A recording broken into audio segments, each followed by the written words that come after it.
반갑습니다. EBS 정재원입니다. 지금 여기에 이제 예비고일을 위한 이렇게 되어 있는데요. 사실은 처음에 기획하는 단계에서는 이제 고 1, 2, 3 다 합니다. 다 내용이 나옵니다. 그래서 필요한 내용을 잘 챙겨 가시기 바라겠고요. 한꺼번에 1, 2, 3학년이 다 포괄적으로, 그러니까 지금 중3이죠. 중3, 고1, 고2들이 다 들을 수 있는 내용으로 이제 준비를 할 예정입니다. 그리고 현재 중3 학생들의 경우에는 아마 고교 학점제 얘기 많이 들어보셨죠? 예, 근데 미리 좀 말씀을 드리면 지금 현 중3 학생들은 고교 학점제라고 해서 달라지는 것이 거의 없습니다. 지금 현재 중학교 1학년, 예, 걔네들이 조금 많이 달라지고요. 현재 중3 학생들은 그렇게 뭐 달라지는 게 없고, 보통 고등학교에서 일주일에 1시간 수업이 있으면은 이제 그걸 일단위라고 불렀거든요. 이제 그거를 명칭을 이제 학점이라고 이제 부르는 것과, 그다음에 이제 우리 학교에서 들을 수 없는 수업들을 다른 학교 가서도 좀 듣고 싶은 경우가 있잖아요. 공동교육과정이라고 하는데 그러려면 시간이 좀 필요하죠. 학생이 이동할 시간이 필요하잖아요. 그래서 주당 수업 시간을, 학생의 전체 주당 수업 시간을 1시간 줄이는 거, 그거 딱 바뀌고요. 나머지 바뀌는 거 없으니까 너무 부담 갖지 않으셔도 될 것 같습니다. 고교 학점제는. 자, 그러면 본격적으로 강의 시작하도록 하겠습니다. 예, 제가 이렇습니다. 예. 2023년 이후에 이제 우리 학생들의 그 학령 인구와 입시의 배경이죠. 입시의 어떤 조건들이 어떻게 바뀌는가를 이제 보시면 되겠는데요. 지금 중3이 많죠. 지금 중3들 많이 오신 걸로 알고 있는데, 쫙 보시면 현재 올해 고3 학생들이 43만 9천 명이잖아요. 근데 내년에 지금 고3들, 우리 고2 학생들이 대략 딱 봐도 거의 2만 명 정도 적죠. 저거 엄청난 숫자거든요. 2만 명이면요, 서울대, 연대, 고대, 서강대, 성균관대, 한양대, 이화여대, 중앙대 정도까지의 모집 인원이에요. 그 숫자가 지금 2학년 학생 인구 자체가 그만큼 덜 태어났어요. 그러니까 거꾸로 얘기하면 뭐예요? 지금 제가 얘기했던 그 주요 대학이 하나씩 더 생긴 거예요. 그래서 지금 고2는 그 어느 해보다도 대학에 들어가기가 더 쉬울 수 있다. 예, 쉬울 수 있는 겁니다. 근데 꼭 잘 들어간다는 얘기는 아니에요. 그리고 고1 같은 경우에는 뭐 다시 약간 숫자가 좀 나오는데, 지금 중3 어떡합니까? 예, 학교가 다시 줄어들기 시작했습니다. 왜 그랬을까요? 도대체 2007년에 무슨 일이 있었길래? 예. 예, 그래서 아마 황금돼지인가요? 예, 황금돼지라서 이제 행운을 안고 태어나야 되는데, 예, 경쟁을 안고 태어났습니다. 자, 그리고 근데 이제 보시면 밑에 보시면 이게 뭐냐면요, 인구가 줄었으니까 대학에도 잘 갈 줄 알았어요. 그래서 제가 이제 고3 담임을 한 15년 정도를 했습니다. 근데 인구가 점점 줄고, 제가 고3 담임 처음 했을 때는 이제 2008년도, 2007년도 이 정도였었는데, 그때 이제 80년대 후반, 90년대 초반생들, 그 친구들이 고3일 때는 학령 인구가 70만 이랬거든요. 그래서 지금 40만이니까 대학 들어가기가 되게 쉬워질 줄 알았는데 여전히 어려운 거예요. 왜 어려운가를 보니까 학생들이 대학 들어가기가 쉽다고 생각하니까 이제 조금 낮은 대학을 안 쳐다보고 이제 윗대학만 자꾸 쳐다보는 거죠. 그래서 2021, 2020, 2023을 보시면 서울권 대학교, 4년제 대학교의 경쟁률은 계속 올라가고 있어요. 반면에 지역의 대학들은 유지가 되거나 좀 떨어지고 있는 그런 모습을 보이고 있는 거죠. 그래서 여전히, 그러니까 인구가 줄어들었다고 해서 대학 자체를 가기는 굉장히 쉬워졌으나 서울에 있는 주요 대학을 들어간다는 것은 여전히 어려운 일이고, 그래서 우리가 얼마나 일찍 준비하고 제대로 준비하느냐에 따라서 그 결과물들은 달라질 수 있다, 이렇게 말씀을 드릴 수 있을 것 같습니다. 전형별 모집 인원은 현재 고등학교 2학년 학생들에 해당하는 2024 입시까지만 나왔습니다. 내년 4월에 1학년 지금 현재 고1 학생들의 입시안이 나오고요. 그다음 4월에 이제 중3 학생들의 입시안이 나오는데 이게 예고제예요, 예고제. 그래서 지금 이제 입시안이 나왔는데요. 보시면은 제일 많이 뽑는 전형이 학생부 교과 전형이에요. 교과 전형 하면은 뭐냐? 중3 학생들은 감이 없겠지만 고등학교에 가면 과목별로 등급이라는 게 나오죠. 그래서 그 등급의 평균을 가지고 학생들의 이제 내신을 책정을 하는데 그 내신 성적만 갖고 뽑는 전형이 교과 전형입니다. 이렇게 딱 보시면 교과 전형이 44.8% 그러니까 엄청 많이 뽑고 있잖아요. 그리고 학생부 종합 전형 여기 학생부 종합 전형 오늘 설명을 좀 많이 할 예정인데 학생부 종합 전형은 23.1%밖에 안 뽑아요. 그러면 뉴스나 이런 데 보면은 또 학교에서 지금 이미 이제 우리 1학년, 2학년 학생들은 알겠지만 학교에서 선생님들이 누차 학교 생활 열심히 해라, 교과 세특 잘 챙겨라, 뭐 학교 활동에 적극적으로 참여해라 이런 얘기들을 많이 하시는 부분이 있는데 그건 사실은 학생부 종합에 해당되는 거거든요. 근데 그렇게 떠들어대는 학생부 종합은 23%밖에 안 뽑고 내신 성적만 가지고 뽑는 교과 전형이 44.8%니까 내신을 잘 받는 게 더 중요하거나 이렇게 또 이제 우리가 인식할 수가 있죠. 그리고 수능 위주 전형을 우리가 정시 전형이라고 하는데 수능 성적으로 뽑는 전형은 19%밖에 안 뽑는 거예요. 분명히 뉴스에서 40%를 뽑는다고 했는데 이게 또 무슨 소린가 이렇게 이제 생각하실 수 있는데 지금 여기 나와 있는 것은 전국 모든 기준에 해당이 되는 거고요.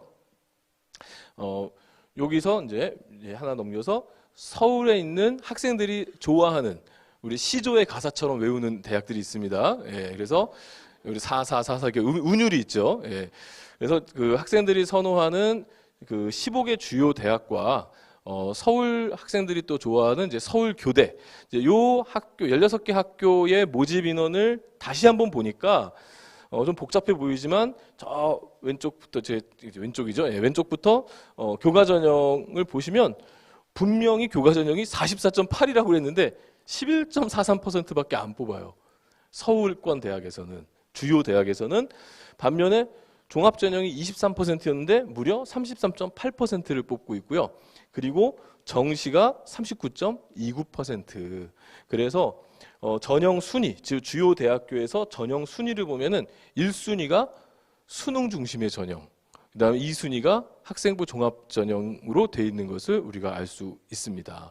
따라서 우리 순천 지역 또 전라남도 지역 우리 학생들이 물론 쉽지 않겠지만 이 수능에 대한 대비, 수능에 대한 생각도 많이 가지고 있어야 된다라는 점과 그리고 학교 생활을 충실히 해서 학생부 종합도 같이 대비해야 된다는 점을 우리가 모집 인원을 통해서 알 수가 있을 것 같습니다. 자, 그러면 대학에 가려면은 무엇을 해야 되느냐? 뭐 아주 쉬운 얘기죠. 그냥 공부를 잘하면 되는 거죠. 공부를 잘하면 되는데 공부를 잘한다는 기준이 달라진 겁니다. 그러니까 우리가 성적이 좋은 것이잖아요. 성적이 좋다, 공부를 잘한다. 그러면 대학에 가기 쉬운데 과거에는 성적이 좋다 그러면은 여기 이제 학부모님들 세대에서는 수능 성적 또는 조금 우리 연배가 있으신 학부모님들은 학력고사 성적 요렇게 생각하시는데 지금은 이제 성적을 보는 관점이 많이 달라요. 성적을 보는 관점, 그러니까 공부를 잘한다는 관점이 학교에서 어떤 친구는 점수가 높다, 점수가 높기 때문에 공부를 잘한다. 그 점수가 높다. 바로 뭘 얘기하는 거냐면 수능 점수가 높은 학생 공부 잘한다라고 보고요. 또 대학에서 출제하는 논술 시험 같은 거 잘 봐서 높은 점수 받는 학생 공부 잘한다고 보는 전형이 있는 거예요. 그러니까 공부를 잘한다는 기준이 과거에는 수능 하나였는데 지금은 점수를 가지고 공부를 잘한다. 점수 경쟁이 태어나다. 그래서 수능하고 논술, 그 다음에 등수 경쟁에서 잘하는 친구들이 있죠. 그러니까 고등학교 성적은 등급으로 나오는 거 이제 우리 중3들도 이제 아셔야 될 텐데 고등학교에서는 매 과목마다 등수를 매기고 그 등수에 따라서 4%까지는 1등급, 11%까지는 2등급, 23%까지는 3등급 이렇게 등급을 매기지 않습니까? 그런 등급은 결국 등수잖아요. 등수 경쟁을 잘하는 친구를 공부를 잘한다라고 인식하는 그런 방식으로 또 학생들을 선발을 하죠. 그걸 갖다가 우리는 교과 전형이라고 이야기하는 거고요. 그리고 이제 중요한 게 이제 역량. 이제 역량에 대해서 좀 이따 얘기를 많이 할 텐데 점수나 등수는 조금 밀리더라도 그 학생이 갖고 있는 잠재력이 탁월할 수 있는 거잖아요. 그러니까 키가 크면 농구를 잘할 가능성이 있지만 키가 작아도 농구를 잘할 수도 있는 거잖아요. 그 개념이에요. 그러니까 성적이 등수가 좋고 또는 점수가 좋으면 그 사람이 어떤 잠재적인 실력을 가질 가능성이 있지만 점수가 조금 낮고 등수가 조금 밀려도 잘 살펴보면 그 사람 안에 잠재력이 있다. 그 잠재력을 찾아서 그 학생도 대학에 가야 된다라고 생각을 하는 거죠. 그게 바로 역량을 평가하는 것이고 그게 바로 학생부 종합전형이 되겠습니다. 그래서 이제 우리 그 성적을 보는데 정량적 능력치를 보는 것과 그다음에 정성적 평가를 하는 것으로 나누어지게 되는 겁니다. 그러면 제일 먼저 그냥 교과 전형은 빠르게 볼게요. 왜냐하면 요거는 그냥 그 내신 성적으로 가는 전형이니까 어느 정도 내신 성적이면 되는가 그런 수준으로 보겠습니다.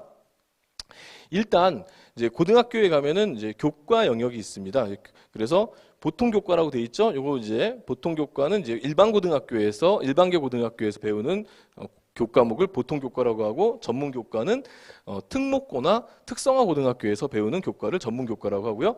그다음에 이제 일반 고등학교에서 교과는 또 1학년 때 배우는 공통 과목, 2, 3학년 때 나눠지는 일반 선택, 진로 선택으로 나눠지는데 이것을 묶어서 교과라고 하고요.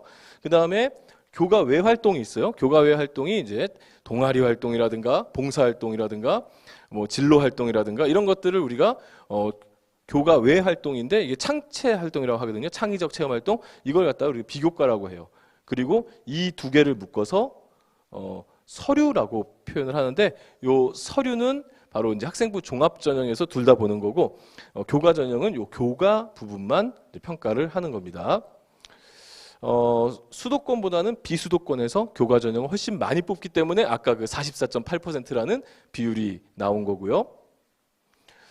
뭐 교과를 뽑는 방법은 교과 성적만 가지고 뽑는 경우, 교과에다가 출결 정도를 넣어서 뽑는 경우, 뭐 그 기준은 이제 다양합니다. 근데 여기 보시면 학생부 100에 보시면 여기 교과 플러스 비교과 있는데 비교과 밑에 출결 봉사가 있잖아요. 여기서 이제 출결은 고등학교에 가서 결석을 하면은 감점을 시키는 대학교들이 있습니다. 근데 대신 이제 그것은 질병 결석은 상관이 없고 무단 결석, 학교에 통보하지 않고 이제 무단으로 결석하는 게 이제 감점된다는 그런 개념이고 그거까지 평가하는 학교들이 있고 그다음에 이제 면접을 통해서 뽑는 학교가 있고 그다음에 서류, 그러니까 학생부 종합의 요소를 약간 가미해서 그런 뽑는 학교들도 있는데 요거는 우리 고1, 중3의 경우에는 좀 더 달라질 수 있기 때문에 뭐 지금 너무 신경 안 쓰셔도 되고요. 대략적으로 어느 정도 수준에서 이제 들어가는가만 좀 살피시면 될 것 같습니다.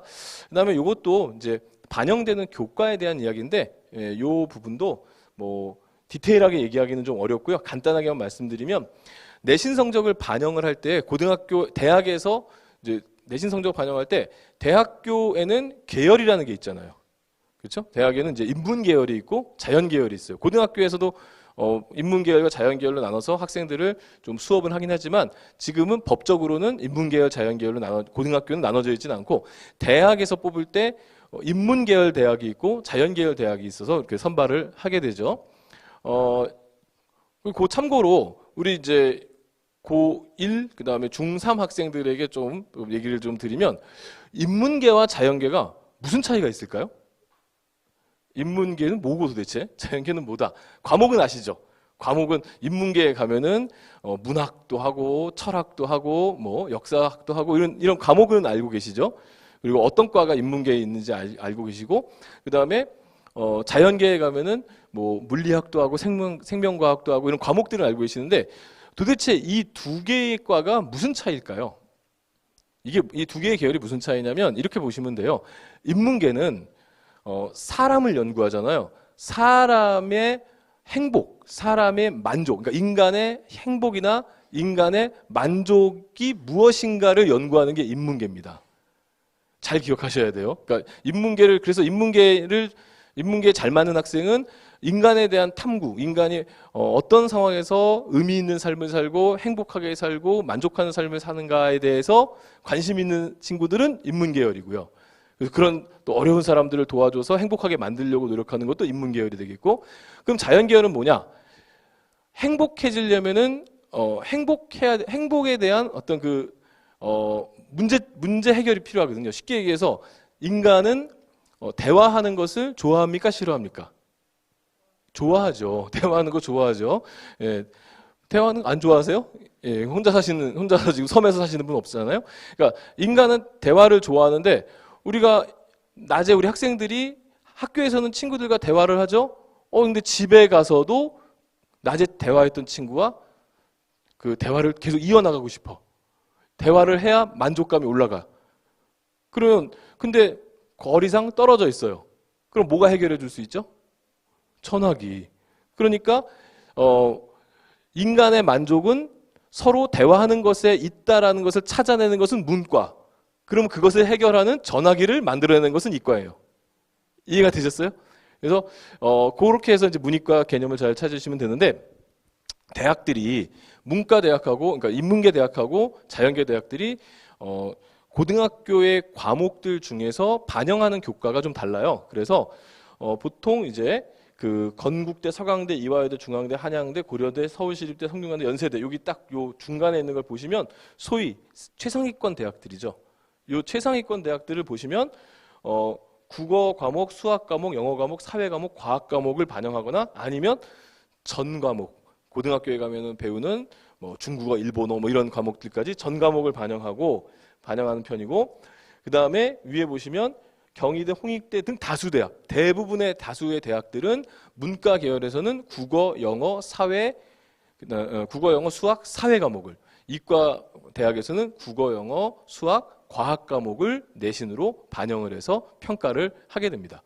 그래서 경희대 같은 경우에는 경희대 공대를 가고 싶은 친구가 고등학교 때 사회계통 과목을 너무 못했어요. 뭐 윤리도 못하고 사회도 못하고 역사도 못하고 그래서 너무 못했는데 과학계통 과목은 너무 점수가 좋아. 그러면 경희대학교에서는 붙을 수가 있는데, 반면에 그 학생이 건국대학교를 지원하면은 못했던 사회 과목이 내신을 깎아먹기 때문에 떨어질 수 있는 그런 개념이에요. 그렇게 보시면 되겠습니다.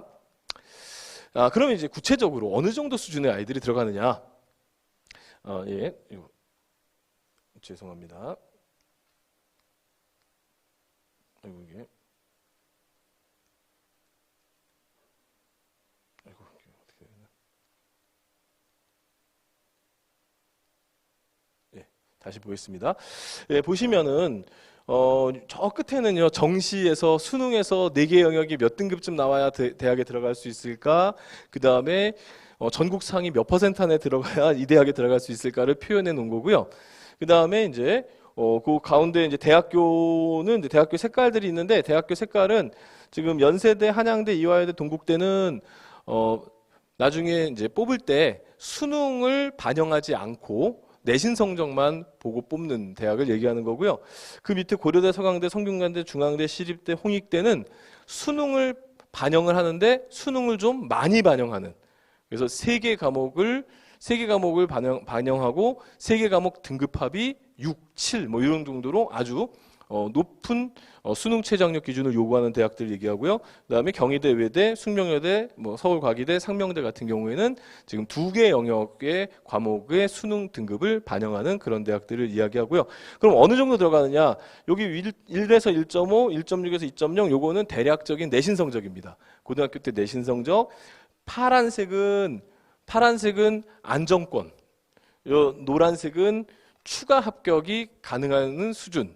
그래서 연세대학교는 1에서 1.5 등급 안에 들어가면은 안정적으로 합격할 가능성이 높고, 조금 떨어진다 하더라도 뭐 1.6에서 2.0. 왜냐하면 연세대학은 서울대랑 중복되죠. 그러면 연세대학에 합격한 친구와 연세대학 합격한 친구 중에서 서울대랑 연대를 동시에 합격한 친구들은 상당수가 서울대학에 등록하고 연세대를 포기하게 되면 연세대는 그 밑에 있는 학생들을 끌어와서 추가 합격을 시켜야 되죠. 그래서 하다 보니까 한 1.7, 1.8 정도까지는 연세대학교에 붙더라 이런 뜻으로 만들어 놓은 표예요.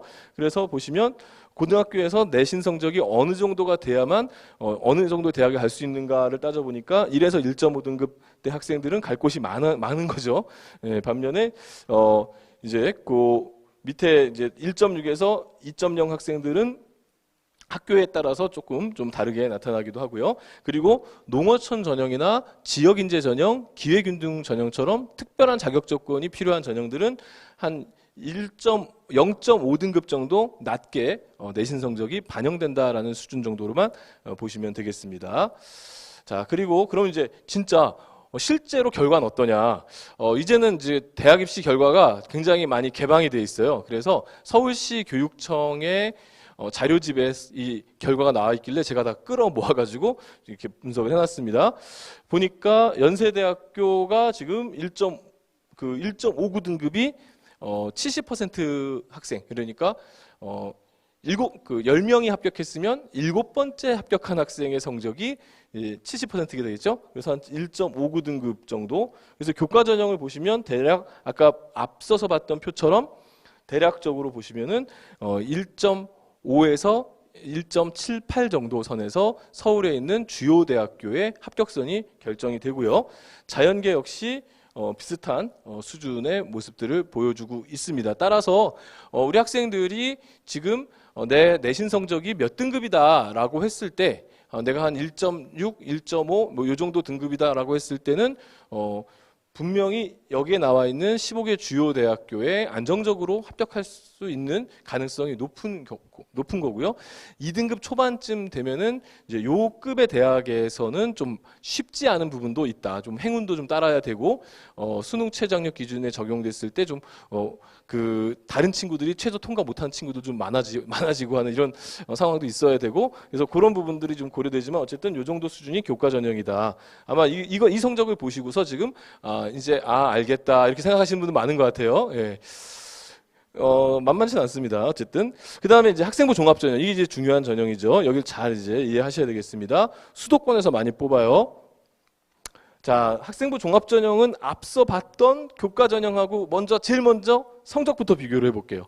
성적부터 비교를 해보니까 분명히 앞서 봤던 교과 전형의 합격선은 1.5, 1.6 이랬지 않습니까? 제일 낮아봐야 1.8이었습니다. 그런데 지금 학생부 종합전형은 서울대 지역균형 선발은 전교 1, 2등 지원하는 거니까 저기야 뭐 워낙 높다고 쳐도 나머지를 보시면은 2.3, 뭐 2.9도 있고 2.8도 있고 2등급대가 막 보이잖아요. 아마 지금 여기서 안심하시는 분들이 있을 거예요. 그러네 하면서 또 이제 마음이 좀 바뀌시겠죠? 학생부 종합전형의 합격선이 좀 낮게 보입니다. 근데 아까 처음에 제가 말씀드렸다시피 학생부 종합전형은 그래 등급이 좀 부족해도 등수가 좀 약해도 잠재력이 있다면 그 전형이라고 했잖아요. 그래서 성적이 조금 낮게 나오곤 있습니다. 자연계 역시 마찬가지죠. 서울대학을 제외하고는 대부분이 2등급에서 합격선이 나오고 있고요. 그러면 이게 뭐냐? 학생부 종합 전형에서는 교과 성적은 충분 조건. 그러니까 이 정도면은 충분하다 이런 뜻이에요. 그래서 예를 들어 지금 앞서서 봤던 뭐 연세대나 고려대학에서도 내신 성적이 2등급 정도면 우리 대학교에 와서 공부하는 데는 지장이 없다. 이렇게 보는 거예요. 학생부 종합전형은. 교과전형은 점수를 가지고 줄을 세워서 일정 점수까지 탁 잘라가지고 합격선이 나오는 반면에 학생부 종합전형은 성적에 대해서는 우리 대학에 들어왔을 때 따라올 수 있는 수준이냐 아니냐 정도만 체크를 해요. 그러면 그 외에는 뭐냐? 그 외에는 그러면 고등학교 때 배운 지식들을 활용해서 무엇을 해봤는가에 대해서 여기에 대해서 이제 질문을 던지고 있는 거죠. 보통 이제 학생부 종합전형의 합격선을 보시면 뭐 2.0에서 3.6등급 사이 학생들이 이렇게 서울 수도권의 주요 대학에 많이 합격하는 사례들이 많이 있기 때문에 요거 한번 체크해 두시면 되겠고요. 보통 이제 학생부 교과 전형이 1등급 학생들이 스카이부터 중경외시까지 지원을 한다면 2등급은 또 중경외시급에서 지원을 하죠. 2등급이 또 더 낮은 대학도 지원할 수 있지만 이제 학생부 종합전형에서는 서울대, 연대, 고대를 1등급대가 지원도 하지만 이렇게 2등급대도 지원을 하고 예, 또 2등급대 학생들이 3등급대 학생들도 이제 서울권 대학을 막 지원을 하고 하는 이런 추세를 보여요. 하지만 교과 전형이나 종합 전형이나 모두 학생부를 기반으로 하고 있기 때문에 안타깝게도 5등급 이하는 갈 곳이 좀 없는 게 사실입니다. 현실적인 것들을 얘기 드려야죠. 예. 그러니까 대학들이 판단할 때 어떤 대학이 돼도 그러니까 예를 들어서 여기 중간에 보면은 뭐 국민대학교를 예를 들자면 국민대학교 입장에서는 서울대나 연고대만큼 학생들이 1, 2등급 학생들이 오지는 않거든요. 국민대 정도에서는 그래 한 2.5에서 3.5 등급이면 우리 대학에 왔을 때 크게 문제 없어까지는 판단하는 거죠. 단 국민대학에 5등급 학생이 있었을 땐 아주 특별한 능력이 있지 않은 한 이성적으로 우리 대학을 따라올 수 있을까라는 이제 고민을 하게 되는 거죠. 그래서 사실상 5등급 이하에서는 특수한 뭐 특목고 등을 제외하면은 합격 가능성이 그렇게 높지 않은 게 사실입니다. 예, 그리고 2019년에 대입 공정성 강화 방안이라는 게 나왔어요. 그러니까 학생부 종합전형이 아까 말씀드렸다시피 교과 성적은 대략 그 정도면 됐고잖아요. 그 정도면 됐고 그 외에 무슨 활동을 했을까 해서 그 활동 등을 통해서 학생을 선발을 한다고 하니까 이것을 바라보는 시각들이 별로 좋지 않았죠. 혹시나 부모가 뭐 대학 교수, 뭐 부모가 뭐 굉장히 높은 분들이라서 학생에게 활동을 갖다가 많이 시켜주고 좋은 아주 퀄리티 높은 활동들을 많이 시켜준 소위 말하는 금수저 아이들이 진학하는 게 학생부 종합전형 아니냐 이런 이제 우려의 목소리들이 계속해서 나왔었단 말이에요. 그러자 2019년에 교육부에서 뭘 발표했냐면 그런 금수저 전형이라고 하는 부분을 불식할 수 있도록 그런 의심을 없게 만들 수 있도록 공정성 강화 방안이라는 걸 만들었어요. 그래서 공정성 강화 방안의 주요 내용들이 뭐였냐면은 블라인드 평가였어요. 학생의 개인 정보를 전혀 알 수 없는 상태에서 선발을 하자. 그래서 학생에 대한 개인 정보를 모릅니다. 이제 그 학생부 종합전형에서는 그래서 학생이 어느 지역에서 태어났고 어느 지역에서 살고 있고 어느 고등학교를 다니고 있고 이게 여고인지 남고인지 남녀공학인지 외고인지 이런 거를 전혀 모르는 상태로 학생들을 평가를 해요. 그래서 여름방학 때 우리 선생님들이 뭐 하시냐면은 우리 고3 담임 선생님들이 학생부에 나와 있는 그 수많은 글귀 중에서 혹시 이 학생이 특정 지역 이 학생이 어디 살고 있다는 것을 알릴 수 있는 단어가 있나를 다 찾아요. 예. 그래서 예를 들어서 뭐 순천 지역을 예를 들면은 뭐 학생이 봉사활동에서 순천 무슨 사회복지관에서 봉사활동을 했다. 그러면 딱 생활기록부를 봤을 때 순천 학생이잖아요. 그러면 선생님들은 뭐 한다? 순천을 지우는 활동을 하죠. 예. 그래서 사회복지관에서 활동한 것으로만 이제 대학에 제시가 돼요. 그래서 대학에서 학생들을 판단할 수 있는 학생들의 그 조건들을 판단할 수 있는 게 사라졌어요. 그러다 보니까 대학들이 평가 방식이 달라졌는데 그 평가 방식을 달라지기 위해서 대학에 있는 평가자들이 모여가지고 회의를 했습니다. 블라인드 평가를 해봤더니 어떻느냐라고 했더니 네, 죄송합니다. 블라인드 평가를 해서 어떻느냐라고 했더니 먼저 블라인드 평가를 해보니 교과 성적을 많이 보게 되더라. 교과 성적이 더 많이 보게 되더라. 원래도 좀 봤지만 더 많이 보게 되더라. 그리고 세 번째 보시면 이게 중요합니다. 선택 과목의 영향력이 엄청 커졌더라. 어떤 과목을 이 친구가 선택했는지를 보게 되더라. 그럼 왜 선택 과목을 왜 보느냐? 선택 과목을 통해서 학생이 어떤 자기가 미래에 대한 의지를 볼 수 있다는 거예요. 그래서 선택 과목을 많이 보게 됐고 선택 과목의 영향이 커졌더라. 그 다음에 이제 다섯 번째로 학생이 그러면 어떤 활동을 구체적으로 했는지 교과 세특이라는 부분을 많이 보게 되더라. 그래서 교과 성적, 선택 과목, 그리고 세특 이 세 가지를 중요한 포인트로 잡아버렸어요. 그리고 나서 대학들이 평가 기준을 만들었는데 그 평가 기준이 뭐냐? 기존에 있었던 수상 경력도 이제 안 들어가고요.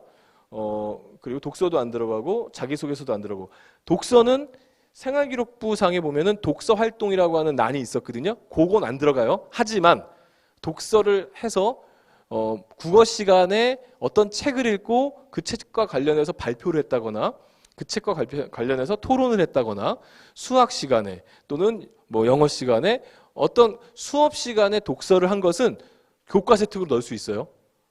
예.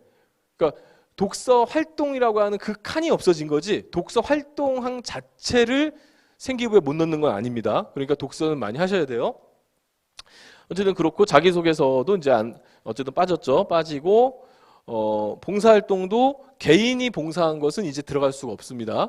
그러니까 아무리 개인 봉사를 많이 하셔도 이제는 생기부에 들어갈 수 있는데 대학에서 반영을 안 해줘요.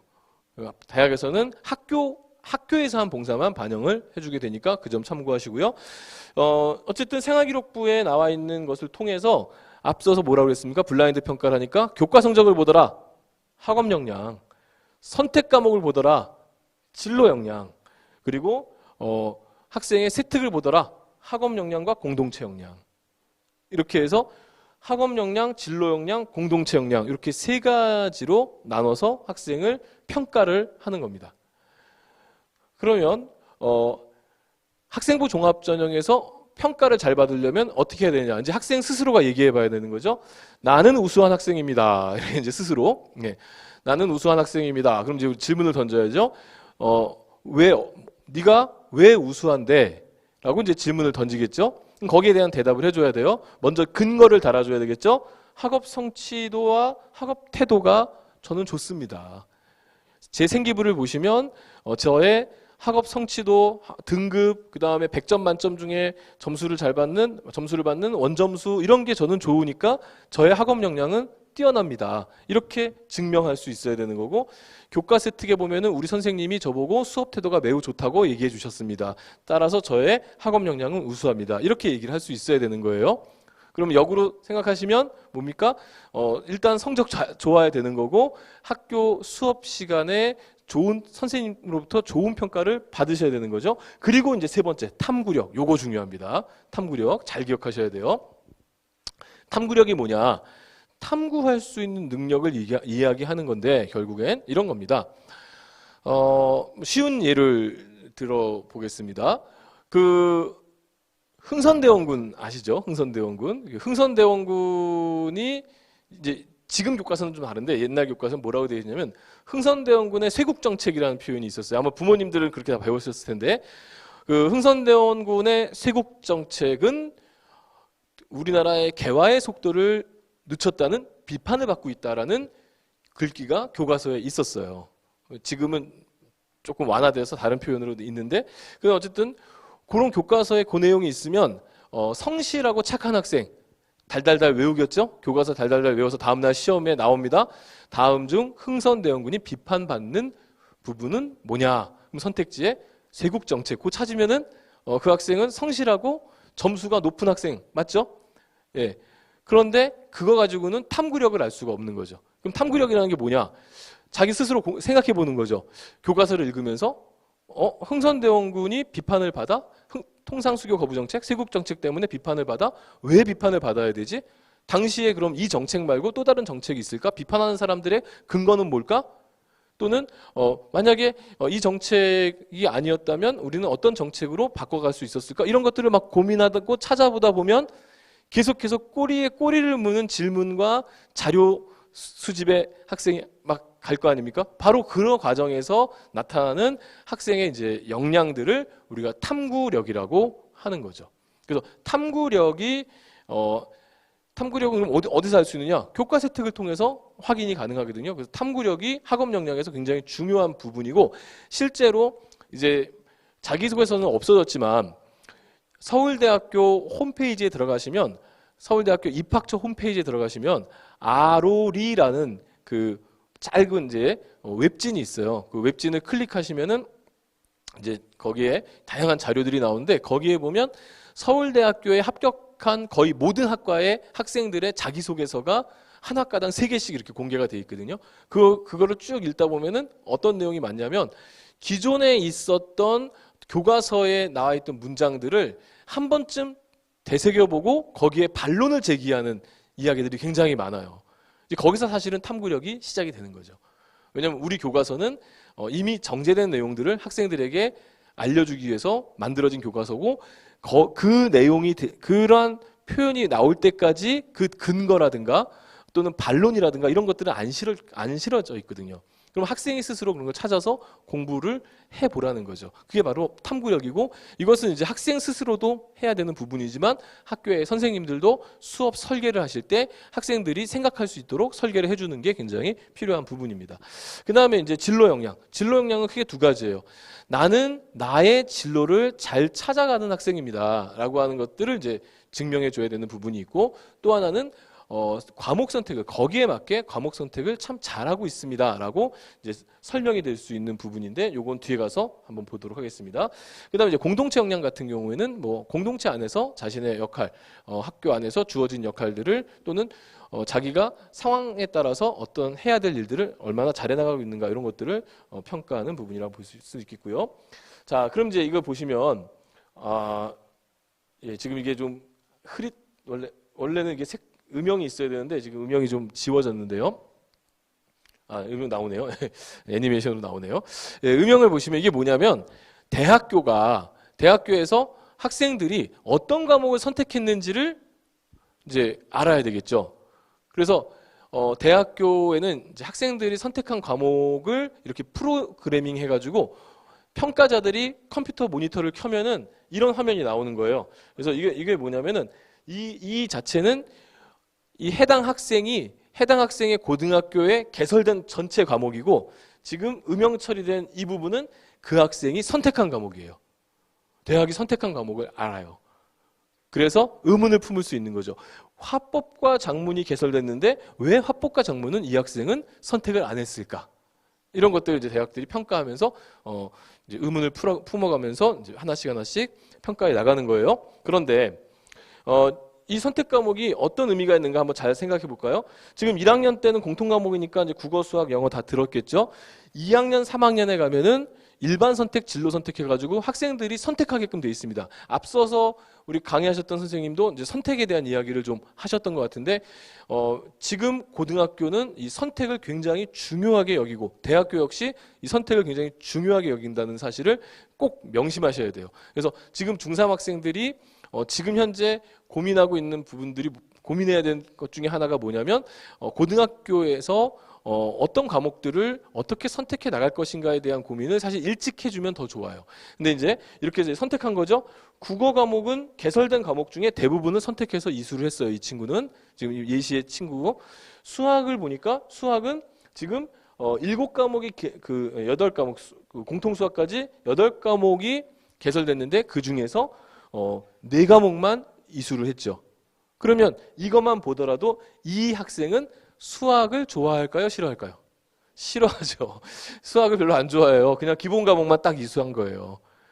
예, 그리고 거기서 응용되는 과목들은 이수하지 않았어요. 누가 봐도 이 친구는 문과일까요? 이과일까요? 문과예요. 선택 과목만 봐도 알 수 있죠. 이게 이제 대학에서 평가를 하는 부분입니다. 영어는 또 되게 좋아한 것 같아요. 그렇죠?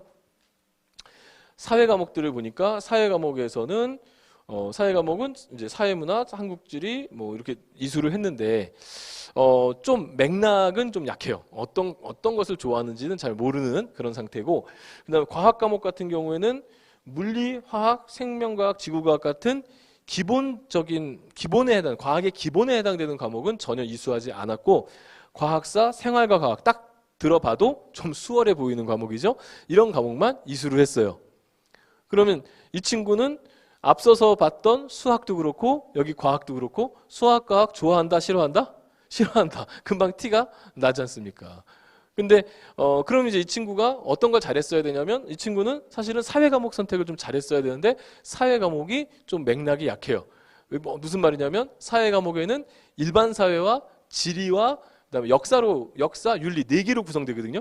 근데 보시면 일반 사회에서는 사회문화하고 사회문제 탐구를 이수했고, 지리에서는 세계지리도 있는데 세계지리, 여행지리 이수하지 않고 한국지리만 이수했고, 그러니까 지리를 좋아하는 학생인지 일반 사회를 좋아하는 학생인지 역사를 좋아하는 학생인지가 좀 불분명하죠. 그러니까 이 친구는 학생부 종합전형 내지는 자신의 어떤 뚜렷한 진로나 목표를 위해서 과목을 선택했다기보다는 나중에 수능을 보고 기본적으로 고등학교 생활을 할 수 있는 과목들 중심으로 이수한 학생이다라는 평가를 받을 수 있는 거죠. 그러니까 선택 과목만 가지고도 여러 가지 해석이 가능한 게 지금의 입시 시스템이기 때문에 선택 과목에 신중하시고 잘 고르셔야 되는 겁니다. 그리고 이제 역량이라는 것을 좀 잘 기억하시라고 좀 다시 한번 좀 강조를 드리는데요. 그럼 역량이 도대체 뭐냐? 계속 역량 하는데 지금 위 학생을 보시면 영어 원 과목에서 원점수가 100점 만점에 96.6이에요. 그 다음에 등급은 2등급이에요. 이런 거는 이 학생의 능력치입니다. 능력이 있는 거예요. 얘는 영어 시험을 보면 100점 만점에 96점을 받을 만한 능력이 있어요. 능력치는 있어요. 근데 중요한 건 역량이라고 그랬죠. 능력치가 있는데 그럼 역량은 뭐냐? 그럼 그 능력을 가지고 뭐 해봤느냐? 영어가 96.6이나 되는 능력치를 보였으면 그 실력을 가지고 영어 원서를 읽어봤느냐, 영어로 무슨 작문을 해봤느냐, 영어로 토론을 해봤느냐, 영어로 발표를 해봤느냐, 이런 행위가 궁금한 거죠. 그래서 능력은 알겠고 그 능력에 따른 어떤 행위가 이어졌을 때 이 친구의 영어적 역량을 볼 수가 있는 거죠. 능력은 내신 성적이나 선택 효과로 통해서 확인할 수 있는 반면에 행위는 교과서 획득을 통해서 학생이 영어 시간에 무엇을 했는가, 영어 점수는 알겠고 그 점수를 만들 때까지 그런 노력을 했다면 그 실력을 가지고 어떤 행위를 해서 어떤 역량을 보여줬는가를 대학들이 행위를 통해서 대학이 확인을 한다는 거죠. 그래서 두 번째도 마찬가지입니다. 물리학이 84.5나 나왔어요. 좋아요. 그거 84.5에 3등급 나쁘지 않습니다. 그런데 대학이 궁금한 것은 그래, 물리를 100점 만점에 84점이나 받았으니 물리 실력은 있는 건 알겠어. 그런데 그 물리 실력을 바탕으로 뭘 해봤니? 예, 물리와 관련된 책을 찾아봤니? 뭐 물리와 관련된 실험을 해봤니? 뭐 이런 것들을 대학은 궁금해하는 거고, 교과서 획득에 선생님이 이 친구가 물리 수업 시간에 바른 태도와 물리 수업 시간에 뭐 어떤 실험을 자기 주도적으로 설계해서 이런 실험을 해서 어떤 결과값을 얻어냈다, 이런 내용이 나오게 되면 대학은 이 친구는 물리학을 제대로 배워서 자신의 실력과 역량으로 이었구나라고 평가를 할 수 있게 된다는 거죠. 그래서 이런 부분들이 학생부 종합에서 굉장히 중요하다. 근데 그러면 이제 결국 행위는 생활기록부에 나와 있는 내용으로 이제 파악이 돼야 되는 거 아닙니까? 근데 문제는 생활기록부의 바로 교과서 획득이라고 하는 부분에 많은 분들이 이제 오해를 하는 게 있는데, 학생들의 이제 교과서 획득을 이렇게 생각하더라고요. 선생님이 내 이름을 학교 그 모니터에다 탁 치면은 내 이름을 탁 치면 내 사진도 나오고 내가 했던 활동들이 쫙 나오고 그 밑에다가 세특을 써주시는 거 아닌가, 이렇게 생각하는 경우가 있는데, 지금 요 보이는 화면이 뭐냐면요, 우리 선생님들이 교과서 획득을 쓰는 칸이에요. 여기 맨 끝에 학번, 그 다음에 중간에 제가 지웠지만 이름, 그 다음에 여기 1500바이트 써 있는 거고 빈칸, 명렬처럼 한 모니터 안에 한 학급 전체의 학생들의 세특을 쓰라고 한 줄에 한 줄 하는 작은 이렇게 칸으로 나눠져서 모니터가 보여집니다. 그러니까 일단 노안이 심하신 선생님도 굉장히 힘드시고요. 예. 그리고 학생이 구분이 안 되는 경우가 더 많아요. 그러니까 이런 거죠. 최근에 이제 2000년대생들이 두드러진 특징이 이름이 다양해진 것 같으면서도 단순해졌거든요. 그놈 민자는 왜 이렇게 많이 들어가가지고, 예, 남학생은 민준이, 그렇죠? 여학생은 민지 많죠. 그리고 또 2000년대 요 중반쯤에 많은 아이들이 예수님의 은혜로 많이 태어났더라고요. 그래서 뭐 예은이도 많고, 그러니까 얘가 지금 일반 예은인지 2반 예은인지 3반 예은인지 몰라요. 선생님도 헷갈려요. 그러면 이 세특을 쓸 때에 도대체 학생들이 어떤 모습을 좀 보여줘야 선생님들이 이 세특을 제대로 좀 평이하게 써줄 수 있느냐. 결국 교사와 학생 간의 소통이 굉장히 중요하다는 거죠. 또 이렇게 얘기하면 너무 추상적이잖아요. 그래서 디테일하게 알려드리면 이런 겁니다. 요즘 학생들은 선생님들을 이용할 줄 몰라요. 예. 선생님들은 뭐 옛날에도 몰랐던 것 같아요. 근데 어쨌든 선생님들은 학생들을 지도하게 돼 있어요. 그럼 지도가 뭐냐? 예를 들어 선생님이 어떤 숙제를 시킵니다. 이번에 우리 이러이런 숙제를 언제까지 제출해 하고서 숙제를 내줘요. 수행평가든 뭐든 숙제를 내주면 학생들이 그거를 막 끙끙 혼자서 막 알아가지고 하든지 아니면 뭐 인터넷 베껴서 하든지 뭐 이런 경우가 많은데 그런 숙제가 있으면 그렇게 혼자서 앓지 말고 선생님이 숙제를 내준 어떤 방향성이나 그 이유가 있을 거 아니에요. 그럼 자기가 어느 정도 숙제 초안을 만들어 가서 선생님한테 검토를 받으시란 말이에요. 선생님 이렇게 발표하라고 이렇게 수행평가하라고 하셨는데 제가 이렇게 설계해 봤습니다. 이게 맞나요? 라고 선생님께 물으면 선생님이 뭐라 하시겠어요? 아, 그럼 맞으면 그래 네가 이렇게 하면 잘한 거야. 아니면 요거는 이렇게 좀 수정해봐. 지도를 해주실 거 아니에요. 그럼 그 과정에서 선생님의 머릿속에 그 학생이 남겠어요, 안 남겠어요? 그게 남는 거죠. 그게 바로 소통인 거예요.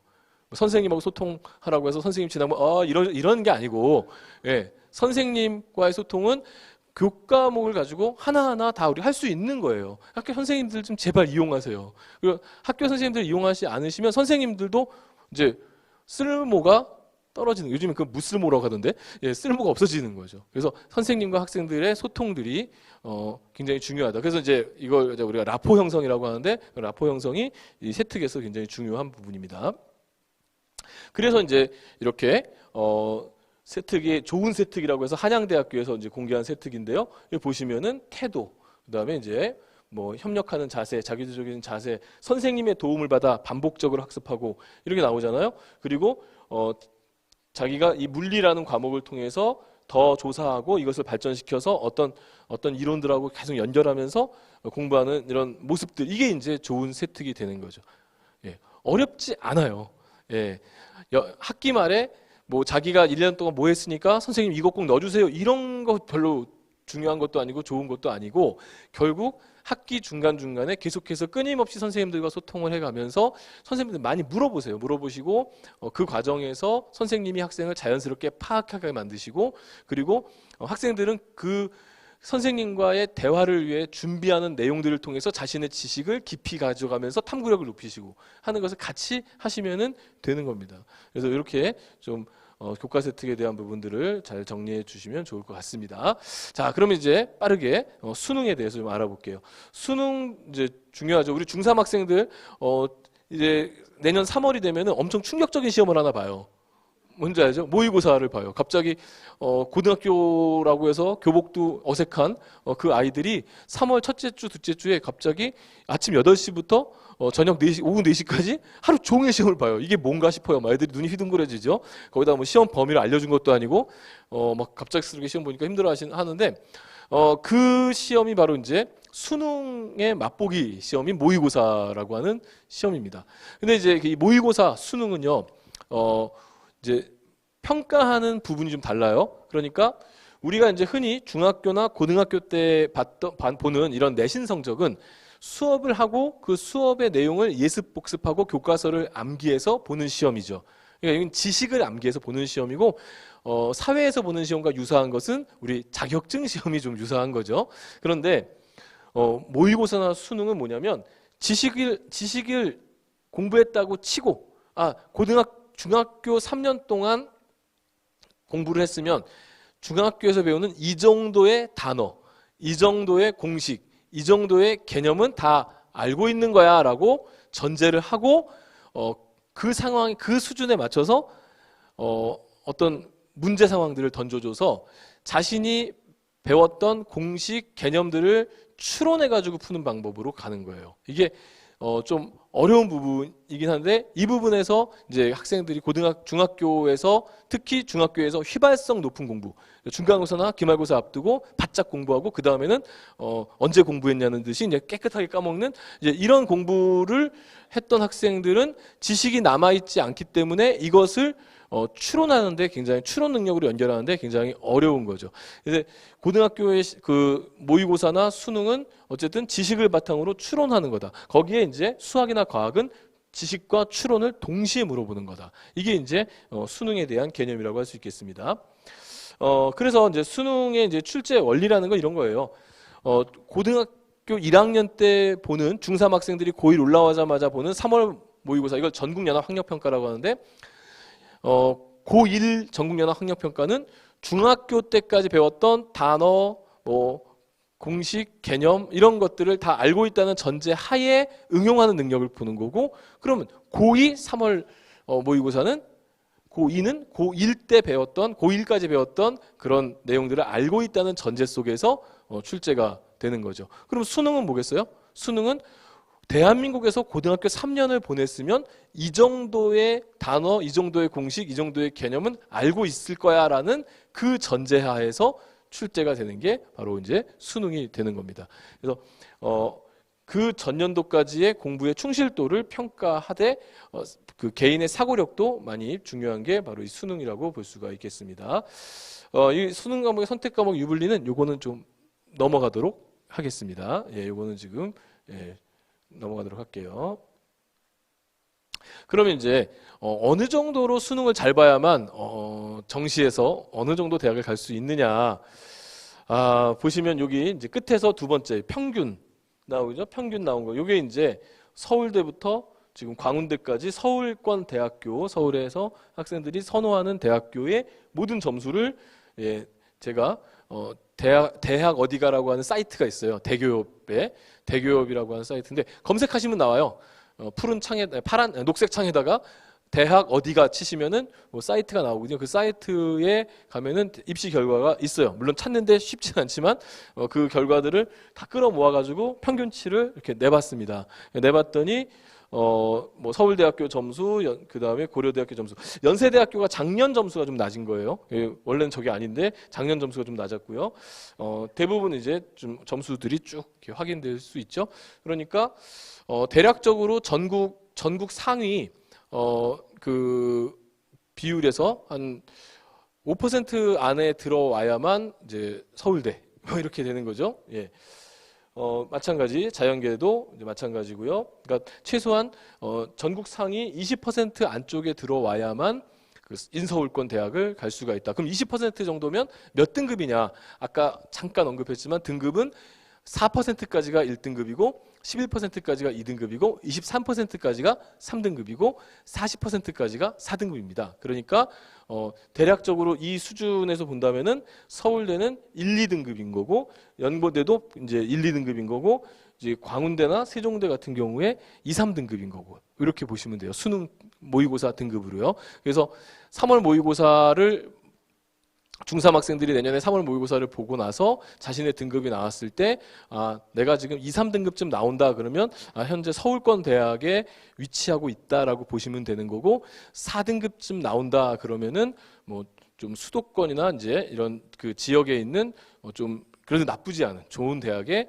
위치하고 있다라고 보시면 되는 거고 5등급은 역시 아까 말씀드렸다시피 조금 더 노력이 필요한 그런 부분이 되겠습니다. 자, 그 다음에 이제 이쪽 지역 대학에 대해서 좀 빠르게 알아보도록 하겠습니다. 이 농어촌 전형이 해당되는 경우 농어촌 전형을 꼭 지원하시는 것도 아주 큰 도움이 되는데요. 서울권에서는 이렇게 교과형으로 뽑는 농어촌 전형이 있고 학생부 종합형으로 뽑는 농어촌 전형이 있어요. 그래서 요런 이제 농어촌 전형에 해당되는 학생들은 이제 선발하되 이렇게 이제 지원을 하되 농어촌 전형은 아는 분은 아시다시피 중학교 1학년 때부터 고등학교 3학년 때까지 항상 농어촌 학교에만 있어야 되는 겁니다. 중간에 한번 농어촌이 안 되는 학교에 전학 갔다가 다시 돌아오면 농어촌 전형에 해당이 되지 않습니다. 그다음에 이제 여기는 이제 수도권 쪽에 있는 농어촌 전형의 학생부 종합으로 뽑는 전형들이고요. 여기는 이제 정시도 있습니다. 농어촌 전형에 정시도 있는데 이제 정시로 뽑는 농어촌 전형이 있습니다. 보시면 뭐 쭉 참고로만 하시면 되겠습니다. 많이 준비됐죠? 내용이. 농어촌 전형의 결과, 농어촌 전형도 결과가 있으니까요. 그 결과값도 보셔야 되겠죠. 앞서서 이제 그 건국대학교 같은 경우에 한 2등급, 1등급 후반에서 2등급 초반에 그 합격선이 결정됐지 않습니까? 그 아까 일반적인 전형에서는 농어촌 전형은 그거보다 한 0.5등급 정도 낮은 수준이다라는 걸 말씀드렸죠. 그 정도 수준을 생각한다면은 농어촌 전형에 합격하는 마지노선은 한 3.5등급 정도면 인서울권 대학에 농어촌 전형으로 가능하다라고 보시면 되겠습니다. 네, 여기 이제 정시네요. 정시는 이제 아까 서강대 고려대가 이제 93, 4% 정도 백분위가 나왔는데 한 5% 정도 좀 낮은 백분위로 합격선이 나오고 있는 거 확인해 보실 수 있을 것 같고요. 또 이 지역에 있는 뭐 전주 교대라든가 이 교대 같은 경우도 좀 낮죠. 그러니까 확실히 일반 전형에 비해서는 한 5%에서 10% 정도 농어촌 전형이 점수가 낮은 것을 확인해 볼 수가 있습니다. 그다음에 이제 농어촌 전형이라는 표현은 없지만 농어촌 그 전형의 자격을 갖고 있을 때 지원할 수 있는 고른 기회 전형이 있어요. 그 대학들을 쭉 정리해 놨으니까 그냥 참고로 보시면 되겠고요. 그다음에 이제 이쪽 그 호남 지역은 호남이라고 묻거든요. 호남 지역은 전라남도 북도에 있는 대학들이 지역 인재 전형을 공유하고 있습니다. 그래서 그 이쪽 지역에 이제 지역 인재 전형들이 광주, 전남, 전북 지역까지 이제 응시할 수 있는데요. 광주에는 이제 대학교들의 학생부 교과 전형을 보시면 지금 이렇게 몇 개 대학들이 보이고 있습니다. 전남대 같은 경우에 지금 수능 최저학력 기준 적용하고 있고요. 목포대 같은 경우에 간호학과만 수능 최저학력 기준 적용하고 있습니다. 그다음에 전남대 여수 캠퍼스 확인해 보실 수 있을 것 같고요. 전북도 전남 지역이지만 전북에 있는 대학도 지역 인재 전형이 가능합니다. 그래서 뭐 우석대 간호라든가 뭐 전북대 같은 경우에 이제 수능 최저학력 기준 적용해서 선발하고 있고요. 그다음에 학생부 종합 전형으로 뽑는 학교들이죠. 학생부 종합 전형은 이제 지금 보이시는 대학교들이 있는데 지역 인재 전형은 앞서서 봤던 대학들에 비해서 농어촌 전형이나 일반적인 전형에 비해서 학생부 종합보다는 학생부 교과가 좀 더 많은 것을 확인해 보실 수 있을 것 같습니다. 그다음에 그럼 그 지역 인재 전형의 이제 합격선을 이제 평균치로만 내봤습니다. 전남대가 교과 전형에서 한 2.97등급 정도. 그다음에 이제 여수 캠퍼스는 조금 낮아서 이제 5점대. 5점대가 드디어 나왔네요. 그렇죠? 5점대가 이제 들어갈 수 있는 정도가 되겠고요. 그다음에 전북대, 군산대 이렇게 들어갈 수 있는 전형들이 보입니다. 그리고 이제 학종으로 뽑는 이제 전주교대 또 되게 높아요. 1점대 내신이고 광주교대도 좀 높은 편이죠. 나머지 대학들은 이제 3점대 또 나왔네요. 5점대. 이렇게 이런 대학들이 있습니다. 그리고 또 마찬가지죠. 좀 자연계 쪽 확인해 보시면 일부 대학들이 이제 5점대 대학들이 보이고요. 그래서 지금 이제 쭉 다 확인해 보신 것 같습니다. 넘어가도록 하겠습니다. 그 다음에 이제 지역인재 전형의 이제 의과대학교 같은 경우에 의대 같은 경우 지금 학생부 성적이 이제 1점대 초반에 형성된 것을 확인할 수가 있습니다. 수능 최저학력 기준도 적용되는데요. 일반적인 전형보다는 한 1, 2등급 정도 수능 최저학력 기준의 등급이 좀 낮습니다. 그리고 성적은 비슷합니다. 그러니까 내신 성적은 비슷하고 수능 최저만 조금 낮은 정도다 이렇게 보시면 되겠고요. 비교해 보시면 돼요. 그러니까 이제 지금 일반 전남대에 이제 고교 생활 우수자하고 그다음에 이제 일반은 일반 전형이고 여기 이제 지역 인재. 여기 보면 전남대 같은 경우 지역 인재가 더 커트라인이 높았죠. 이게 지역 인재 같은 경우에 가끔 저렇게 상위권 학과에서 모집 인원이 적을 때는 지역 인재가 더 셀 때가 있어요. 다만 이제 일반 전형하고 지역 인재하고 수능 최저학력 기준이 좀 다르다고 했죠. 그러니까 비록 좀 내신 성적은 높지만은 수능은 좀 더 완화된 상태로 보게 되는 거니까 그 자신이 이제 수능이 좋은지 아니면 내신이 좋은지를 잘 판단해서 지원을 하셔야 되겠습니다. 그 치의학과를 또 쭉 보시면은 치의학과 같은 경우에도 비슷하죠. 지금 전남대는 여전히 계속 지역 인재가 더 높은 그런 상황이 되겠고요. 지금 이제 공란으로 되어 있는 것은 이제 농어촌 전형의 의대인데 여기는 공개를 안 했어요. 합격자가 한 명이니까 합격자 성적 공개하면 제 성적이 공개되잖아요. 그래서 이제 대학에서 공개를 안 한 거고요. 그렇게 된 거고요. 그다음에 이제 한의학과 지금 지역인재 전형 쓸 수 있는 대학들 보시면 되겠습니다. 원광대 같은 경우에는 전북 지역 지역인재하고 전남 지역 지역인재를 따로 나눠서 선발을 합니다. 이거 참고하시면 되겠고요. 그다음에 약학과 이쪽 지역에는 이제 약학과가 있는데 그 지역 인재하고 좀 비교해 보시면 될 것 같고요. 지역 인재 농어촌 같이 비교해서 참고로 하시면 되겠고요. 이제 우리 중3들은 이제 이런 거 보시면 이제 감은 안 잡히지만 상당한 부담을 갖게 되겠죠. 이제 고등학교 가면 어떻게 해야 될지. 그 수의학과, 수의학과는 이제 전남대 전북대에 있습니다. 한 1점대 중반까지 확인해 볼 수 있을 것 같습니다. 그다음에 그 수능으로 보는 이제 일반 학과들 결과물들인데 많이 낮죠. 그러니까 이제 교대하고 전남 전북대를 제외하면은 좀 낮은 편입니다. 상당히 낮은 성적으로 이제 합격선이 결정되는 그런 편이다라고 보시면 되겠습니다. 네, 그다음에 정시의 그 전남 지역의 이제 의대 수준인데 이제 눈치 빠르신 분들은 아시겠지만 앞서서 봤던 서울대보다 지금 전남대의 의대가 훨씬 더 지금 점수가 높은 거예요. 전북대 의대는 더 높네요, 그렇죠? 그래서 전남대, 전북대, 원광대 의대 같은 경우에는 서울대 공대보다 점수가 높다 이렇게 보시면 됩니다. 예. 그럼 이제 마지막으로 이제 정리를 좀 하겠습니다. 이제 고등학교 올라가서 또는 이제 현재 다니면은 결국 내신 성적하고 수능 성적 두 가지가 기준이 돼요. 그래서 내신이냐 수능이냐. 근데 수능은 이제 모의고사를 통해서 이제 대략 예측하는 거고요.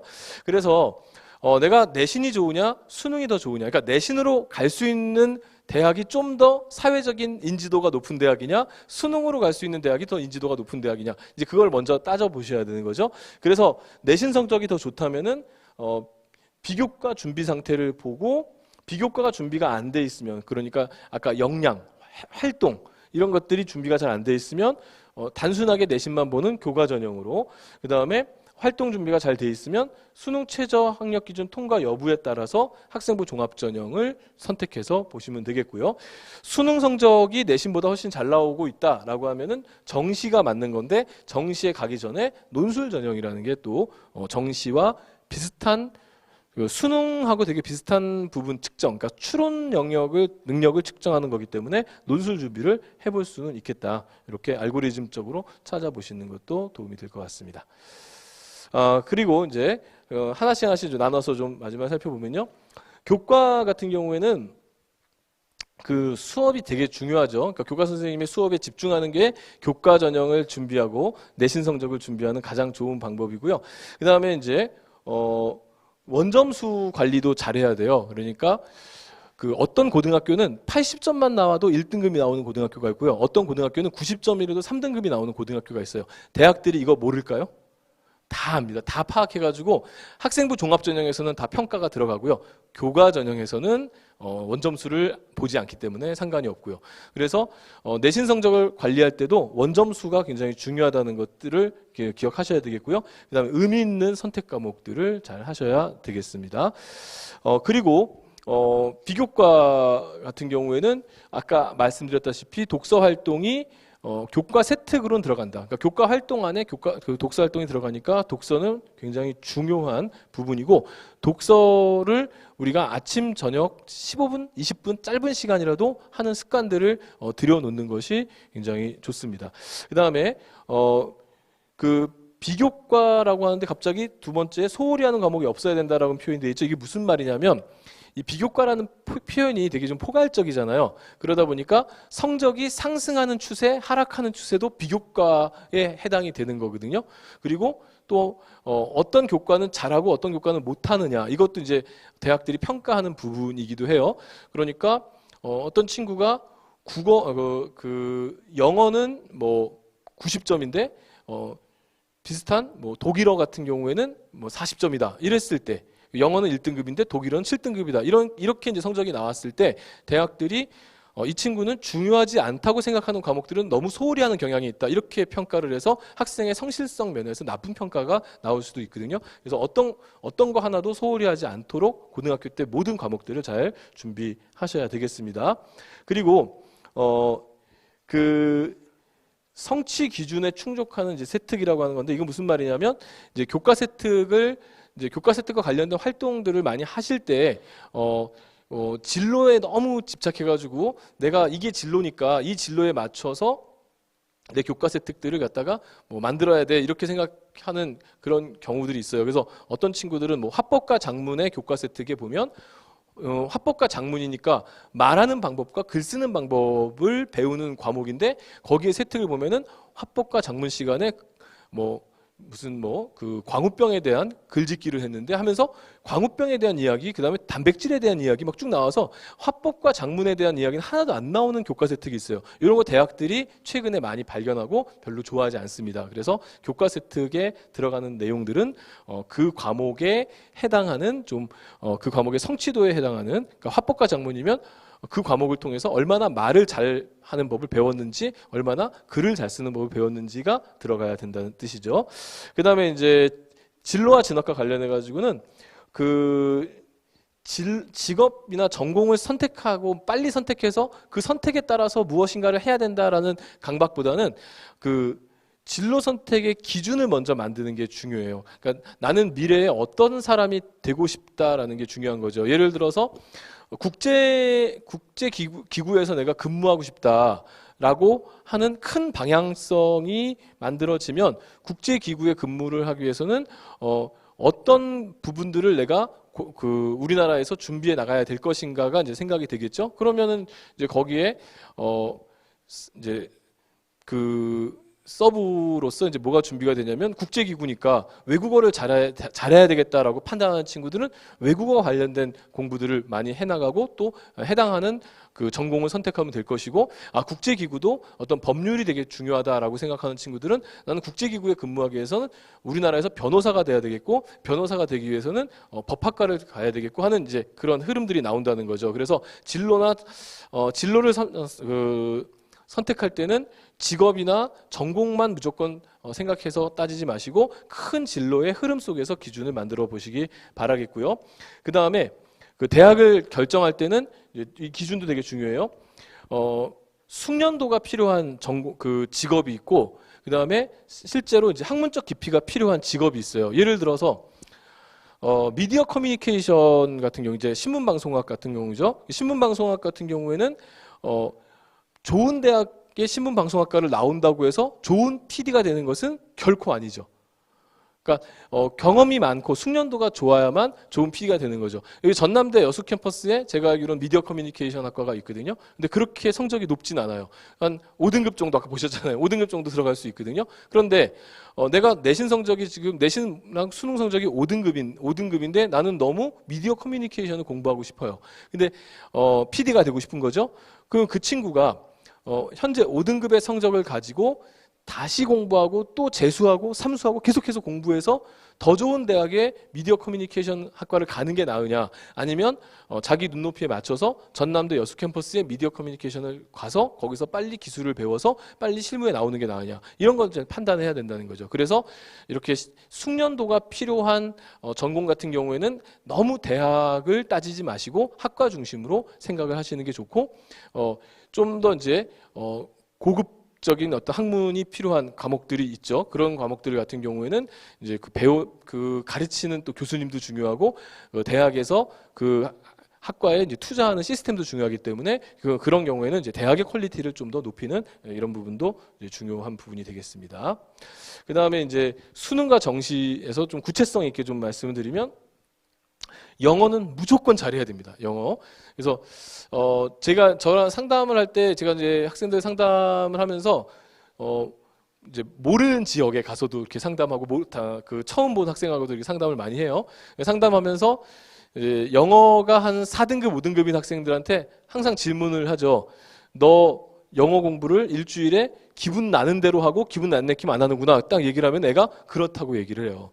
그럼 무슨 말이야? 거꾸로 얘기하면 뭐냐면, 영어 성적이 3등급 이상이 나와 주려면은 영어를 꾸준히 해주는 것이 좋다는 거죠. 그러니까 어쩔 때 영어 공부 많이 하고 어쩔 때 안 하면은, 우리나라는 영어를 사용하는 국가가 아니기 때문에, 24시간 영어를 사용하는 국가가 아니기 때문에, 영어를 내가 월요일 날 2시간, 3시간 하더라도 화요일, 수요일 날 영어를 하지 않으면 월요일 날 했던 영어를 까먹게 돼 있어요. 그럼 그 친구는 항상 뭔가 영어를 아는 것 같기도 하고 모르는 것 같기도 하는 그런 상태로 계속 가기 때문에 등급이 올라가지 않는 거죠. 영어는 매일 1시간 또는 뭐 최소한 뭐 30분씩이라도 꾸준하게 공부를 해주는 것이 매우 중요하고, 그렇게 해주면은 3등급 이내에 영어 수능 성적이 나올 수가 있어요. 그럼 이것만으로도 수능 최저학력 기준 통과할 수 있는 게 굉장히 많고요. 서울권 대학에서도 영어 3등급은 나쁘지 않은 평가를 받을 수 있어요. 그래서 영어 공부를 좀 제발 좀 많이 해라. 꾸준히 그 3등급을 목표로 좀 준비를 해라. 이걸 좀 말씀드리겠고요. 그 다음에 2학년 지금 이제 3학에 올라가는 이제 학생들 2학년 2학기가 이제 끝나잖아요. 곧 있으면 이제 우리 고2 학생들은 이제 바로 그 탐구 과목부터 다 준비하셔야 돼요. 수능 준비가 들어가야 됩니다. 보통 이제 2학년 2학기 학생들한 2학년 학생들한테 3학년 겨울방학 때부터는 3학에 올라가는 겨울방학 때부터 수능 준비를 해야 돼라고 하면은 2학년 2학기 기말고사 끝나고 방학할 때까지 그냥 아무것도 안 하고 있더라고요. 그래서 말씀을 드리는 거예요. 2학년 2학기 기말고사 끝나자마자 바로 3학년입니다. 그래서 실제로 수능 끝나는 다음 날, 그리고 2학년 2학기 기말고사 끝나는 다음 날 우리 2학년 학생들은 아침 1교시부터 저녁 오후 7교시까지 모든 선생님들이 와서 오늘부터 너희가 3학년이야 이 소리를 계속 듣게 돼 있어요. 그러니까 3학년 된다고 생각하시고 그 탐구 과목을 빨리 정해서 집중적으로 겨울방학 때 공부를 하셔야 되겠고요. 그리고 수능의 기본 목표는 수능 최저학력 기준 충족의 목표를 세워서 하시면 되겠고, 이 전체에서 제가 꼭 좀 말씀드리고 싶은 것은 특히 학교에서 수업을 좀 충실하게 들어달라는 말을 좀 더 제가 강조하고 싶어요. 그건 왜 그러냐면 우리가 이제 그 야구 선수 이제 야구 코치가 한 얘기인데, 어떤 코치가 이런 얘기를 하더라고요. 요즘에 젊은 야구 선수들이 투수들이 웨이트, 그러니까 헬스 웨이트를 시키면은 그렇게 질문한대요. 웨이트를 하면 공이 빨라집니까? 이렇게 질문을 한대요. 근데 사실은 웨이트를 한다고 해서 투수가 던지는 공이 빨라지지는 않죠. 하지만 웨이트를 통해서 근육을 강화시킨 다음에 빠른 공을 던질 수 있는 법을 배워가는 과정이지 않습니까? 그런데 우리 학생들도 마찬가지예요. 학생들도 수업을 잘 들으면 수능 잘 보냐라는 식으로 묻는 친구들이 있어요. 이 수업을 들으면 시험 잘 볼 수 있습니까? 이렇게 묻는 친구들이 있는데, 수업이라고 하는 것은 웨이트 같은 겁니다. 그래서 기본적인 공부의 근육들을 키워나가는 과정들이 수업이에요. 그래서 수업을 통해서 기본기를 채운 상태에서 그 위에 다른 공부들이 이제 채워져 나가면서 문제 푸는 기술도 채워져 나가고, 그러면서 좋은 성적으로 이제 이어져 간다는 사실을 꼭 좀 기억해 주시고, 우리가 빼빼 마른 근육 없는 팔로 아무리 힘줘봐야 강속구 못 던지듯이 수업을 충실하게 듣지 못하고 수업에 대한 이해도가 낮은 상태에서 문제만 풀어가지고 되는 것은 아닙니다. 제가 정말 그 충격적인 것은 이런 거였어요. 도형의 성질이라는 중학교 때의 단원이 있어요. 도형의 성질. 그런데 아이들이 도형의 성질이라는 단원을 배웠는데 도형의 성질은 몰라요. 근데 문제는 또 풀어요. 지금 이 상태로 가면 안 되는 거거든요. 도형의 성질 단원에서는 도형의 성질을 알아야 되는 게 중요한 거죠. 그래서 수업을 통해서 자신의 기본기들을 잘 키워 가시면서 지금 얘기했던 이 많은 이야기들 나중에 또 이 내용들은 인터넷을 통해서 다시 보실 수 있으니까 보시면서 다시 한번 점검하시면서 준비 잘 하시는 우리 전남 지역 학생들 되시기 바라겠습니다. 감사합니다.